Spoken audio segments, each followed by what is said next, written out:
బాబు గారి ప్రభుత్వం వచ్చి 30 రోజులు అవుతుంది కదా, మీకు ఎలా అనిపిస్తుంది?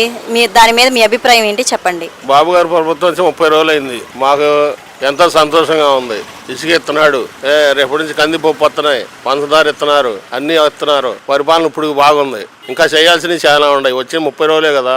బాబు గారి పరిపాలనలో ఆంధ్రప్రదేశ్ ఎలా ఉంది మీకు ఇప్పుడు? బాబు గారి పరిపాలనలో ఆంధ్రప్రదేశ్ నెంబర్ 1 ఉంటుందమ్మా. అన్ని జిల్లాలు అన్ని రాష్ట్రాలు మించి ఉంటుంది ఈ 5 ఏళ్ళు. ఇంకా 4 ఏళ్ళు ఉంటే ఈ రాష్ట్రాలు మొత్తం మించిపోయింది. సంపాదనలో కానీ ఉద్యోగాల్లో కానీ దేంట్లో అయినా సరే. అమరావతిని ఫ్యూచర్ లో బాబు గారు ఎలా అభివృద్ధి చేస్తానన్నారు? బాబు గారు అభివృద్ధి నెంబర్ 1 గా చేస్తున్నారు. కాదే 20 ఏళ్ళు పట్టిద్ది అన్నారు. పోయినసారి వస్తే ఇప్పుడు కానీ నెంబర్ 1 ఉండేది. పోయినసారి దుష్ట శక్తులు వచ్చినాయి, అది అట్ట అయిపోయింది. ఈ 5 సంవత్సరాలు ఇంకా బాగా చేస్తారు. ఔటర్ రింగ్ రోడ్డు కూడా అయిపోయింది. 27 కోట్లు 27,000 కోట్లు ఇచ్చారు కదా, 189 కిలోమీటర్లు అది తెచ్చాడు. మరి బెంగళూరు హైదరాబాద్ హైవే తెచ్చాడు, 12 రోడ్ల లైన్లు.